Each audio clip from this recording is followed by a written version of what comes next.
प्यारे बच्चों, good morning. आज हम लोगों को अपना नया टॉपिक स्टार्ट करना था।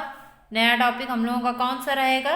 निर्देशांक ज्यामिति, कोऑर्डिनेट ज्योमेट्री।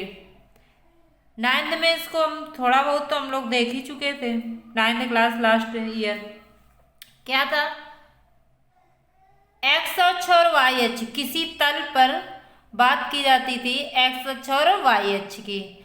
कोऑर्डिनेट ज्योमेट्री की शुरुआत में सबसे पहले हमें ये पता होना चाहिए कि एक्स अक्ष और वाई अक्ष, उसको भुज किसे कहते हैं, कोट किसे कहते हैं, या निर्देशांक क्या होता है। ठीक है, तो चलिए फिर से थोड़ा सा रिवाइज कर लेते हैं अपना चैप्टर स्टार्ट करने के लिए, और इस वीडियो में कुछ फार्मूलों को भी देख लेते हैं जो हम लोगों को इस चैप्टर में 7 चैप्टर में आवश्यक होंगे।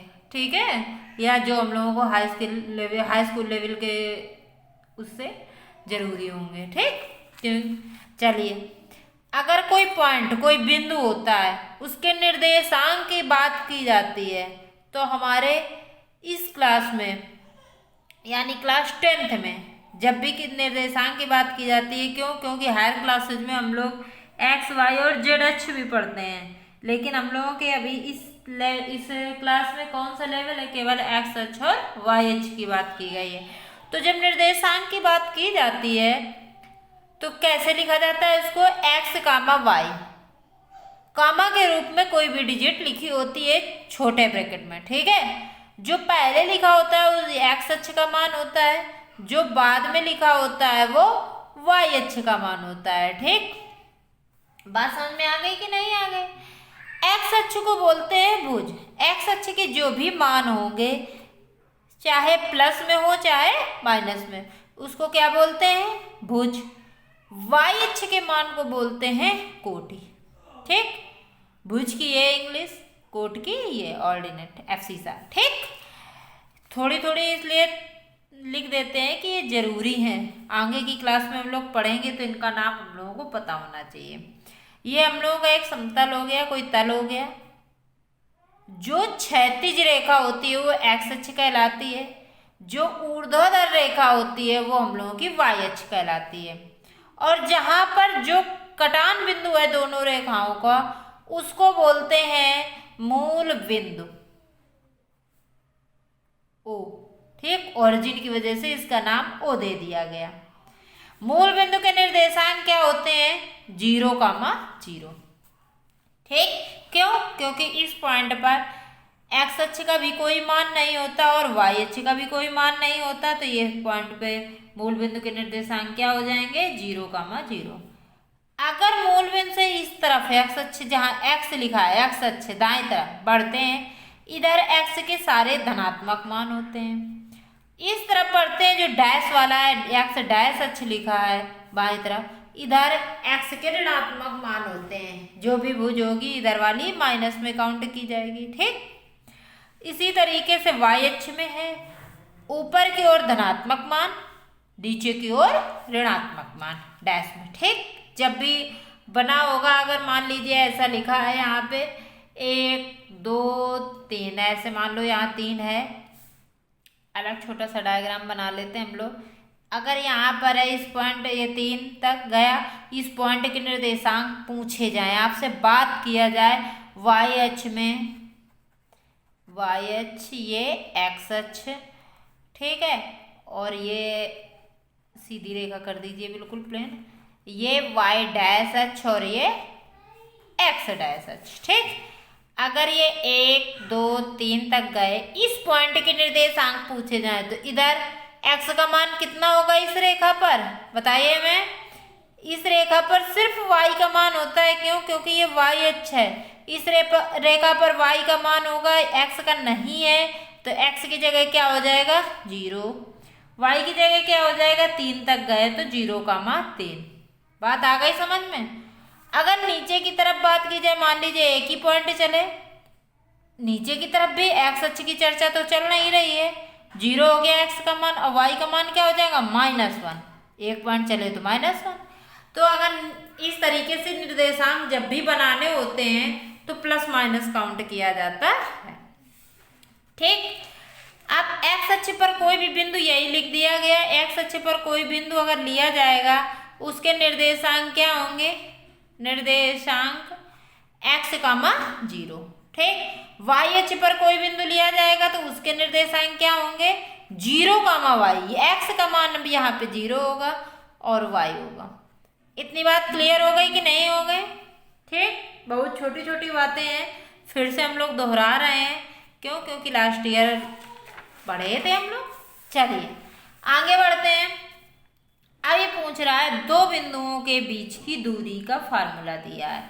मान लीजिए ये तल है हमारा, यहाँ पर एक बिंदु है P, यहाँ पर एक बिंदु Q है।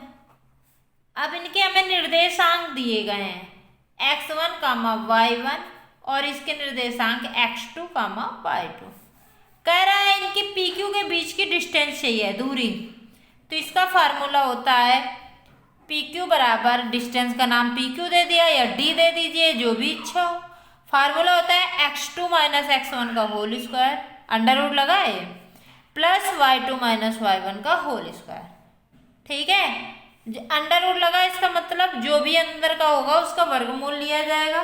वर्गमूल हमारा प्लस माइनस दोनों में निकलता है, लेकिन दूरी सदैव ऋणात्मक होती है, इसलिए हम वर्गमूल क्या लेंगे, धनात्मक ही लेते हैं दूरी की वजह से। ठीक, और इस फार्मूले को क्या बोलते हैं, डिस्टेंस फार्मूला भी बोलते हैं।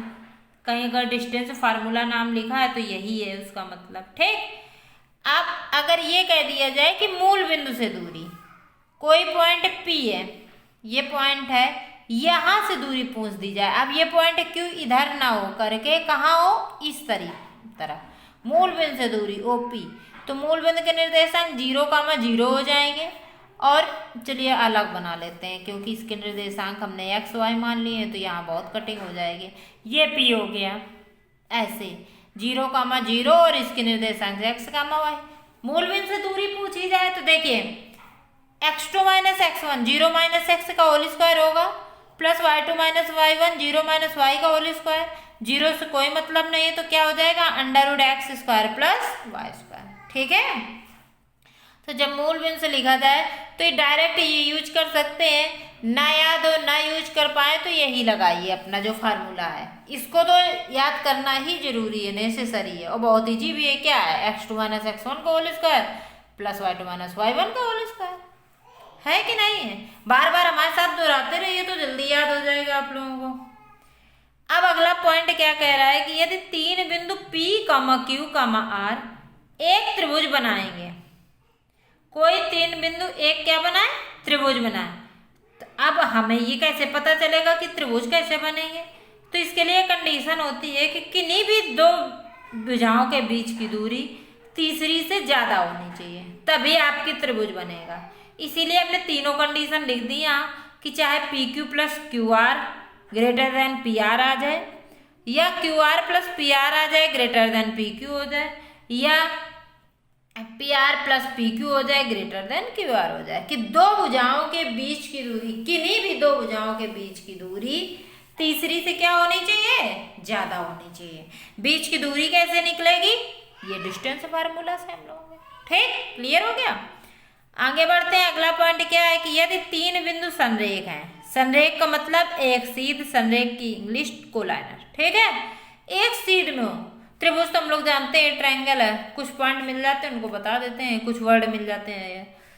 ठीक है, यदि तीन बिंदु संरेख एक सीध में है, देखिए एक सीध में है तो इसकी क्या कंडीशन होगी कि इन दोनों PQ और QR को जोड़ दें, दोनों के बीच की दूरी किसके बराबर होनी चाहिए, PR के बराबर। यही कंडीशन लिखी है, PQ प्लस QR बराबर PR। अगर ये आ जाएगी तो हमारे दो तीनों बिंदु कैसे हैं, संरेख हैं। दूरी कैसे निकलेगी, जो हमारा अभी फार्मूला, डिस्टेंस फार्मूला। अगला फार्मूला है विभाजन सूत्र या सेक्शन फार्मूला। इस क्लास में हम लोगों को केवल रेखा का अंतर विभाजन और मध्य विभाजन पढ़ना है। ठीक है, बाह्यता विभाजन हम लोग हायर क्लास में, अगले क्लास में देखेंगे। अंतर विभाजन का फार्मूला देखिए क्या है, जैसे ये आपकी रेखा एक AB हो गई, बीच में कहीं भी कोई भी अनुपात दिया है, ये मान लीजिए M1 इसको M2, अभी ये नहीं कहा कि ये जस्ट मध्य में है, बीच की बात नहीं की है, तब फार्मूला बात आई समझ में? तो ए का निर्देशांक x1 y1, बी का x2 y2 और कोई भी बिंदु जो P है उसके निर्देशांक x y, यही हमको निकालने हैं x y। कौन से पॉइंट निकालने हैं? x y। x कामा y बराबर फार्मूला होता है m1 x2 plus m2 x1 upon m1 plus m2, comma m1 y2 plus m2 y1 upon m1 plus m2। बात आ गई समझ में? प्लस लगा होता है, बाह्यता में सिर्फ माइनस लग जाता है, लेकिन वो अभी हम लोगों को पढ़ना नहीं है। अब अगर कह दे कि मध्य बिंदु, जब मध्य m1 और m2 अनुपात हैं कि 2:3, 4:3, 1:2, ठीक। लेकिन अब जब कह दे मध्य बिंदु में इनका अनुपात क्या हो जाएगा? बराबर हो जाएगा, 1 और 1 हो जाएगा, बराबर आ जाएगा। तो देखिए इसी फार्मूले में आप m1 और m2 की जगह 1 1 रख दीजिए, तो क्या आ जाएगा? x2 प्लस x1 लिखा है, x1 प्लस x2 की नहीं लिखा है। फिर क्या आ जाएगा? y2 प्लस y1 वही लिखा है ना, 1 प्लस 1 2, 1 प्लस 1 2, इसी से बना है। बात आ गई समझ में? मध्य बिंदु क्यों? क्योंकि उनका अनुपात बराबर हो जाएगा, सेम हो जाएगा दोनों का अनुपात, तो वो लिख दे। अब अगला क्या कह रहा है? बिंदुओं x1 y1, x2 y2 और x3 y3 त्रिभुज की बात की गई है, त्रिभुज के क्षेत्रफल की। तो क्षेत्रफल में 3 बिंदु होते हैं कि नहीं होते हैं? A B C नाम दे दिया। इसका निर्देशांक x1 कामा y1, इसका निर्देशांक x2 कामा y2, इसका निर्देशांक x3 कामा y3। कह रहा है क्षेत्रफल, त्रिभुज के अभी क्षेत्रफल हम लोग पढ़ते चले आ रहे हैं क्या? 1/2 आधार गुणे लंब। अगर तीनों भुजाएं ज्ञात हो तो under root s minus a s minus b s minus c, समबाहु का √3/4 भुजा इसका। लेकिन जब निर्देशांक पता हो, अब भुजाएं नहीं पता हमें, अभी अपने मन से भुजाएं निकाल सकते हैं, बिल्कुल बात सही है, लेकिन निर्देशांक के तरीके से ही फार्मूला अगर निकालना हो, सूत्र क्षेत्रफल निकालना हो, तो फार्मूला क्या होता है? a बराबर एरिया की वजह से a नाम दे दिया, 1/2 बड़ा bracket x1 y2 minus y3, क्रम से सीरीज चल रही बिल्कुल, प्लस x2 y3 के बाद क्या आ जाएगा? y3 माइनस y1 आ जाएगा, क्योंकि y1 y2 y3 तीन ही तो है। x2 के बाद x3 आ गया, अंदर y1 के बाद y1 माइनस y2। बात आ गई समझ में कि नहीं आ गई? ये आपके इतने फार्मूले हैं जिनका आपको हम लोगों की कोऑर्डिनेट ज्योमेट्री पढ़ने में यूज होगा, ठीक। इन फार्मूलों को अच्छी तरह कंप्लीट करिए। अगला जो भी क्लास लेते हैं हम अगला वीडियो में अपना 7.1 स्टार्ट करते हैं, ठीक बच्चों, धन्यवाद।